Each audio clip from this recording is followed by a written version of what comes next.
Бәріңізге ассалаумағалейкум. Сіздермен бірге Қазақстан тарихы арнасы. Бүгін біздер қазақтардың кереметтей жеңіске жетіп, қалмақтардың ойсырай жеңіліп, Ұлытауға қарай қашуға мәжбүр болған Бұланты шайқасы туралы айтатын боламыз. Ал ендеше көп соза бермей видеомызды да бастаймыз. Ең бірінші Бұланты шайқасының қай жерде болғанын айта кетсек. 1727 жылы Ұлытау өңіріндегі Бұланты және Білеуті өзендері аралығында қазақ жасақтарының жоңғар басқыншыларымен болған шайқасы Бұланты шайқасы деп аталады. 1723-1725 жылдар аралығында қазақ жерінің шығысы мен Жетісуды, Сырдарияның орта ағысына дейінгі өңірін басып алған жоңғарлар Ұлытауға қарай бет бұрды.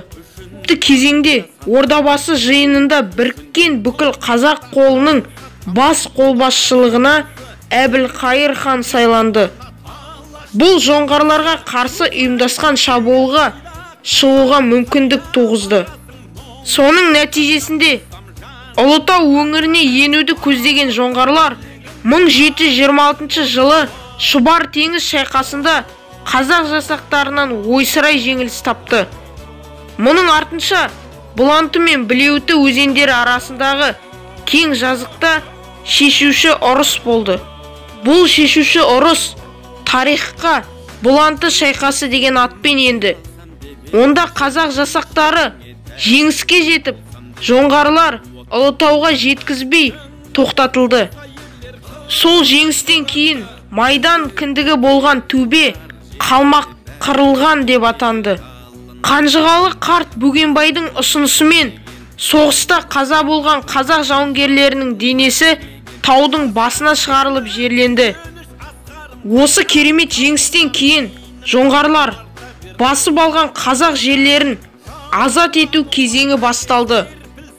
Азаттық аңсаған елдің басын қосып, бірлік болмай тірлік болмайтынын ұсынған қазақ халқы бардың басын қосып жиын өткізеді. Ордабасы жиынында біріккен қазақ қолының бас қолбасшылығына Әбілқайырды хан сайлайды.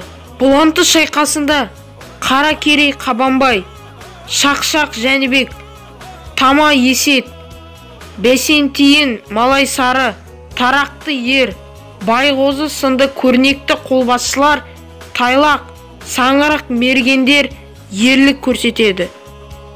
Бұланты шайқасынан кейін болған тағы бір айта кетерлік жағдай, жоңғарлар үлкен шығынға ұшырайды да, сол шайқас болған жерден кері қашады. Шайқас қазақ жауынгерлерінің рухының мықты екенін көрсетіп, бірлікте кез келген жауды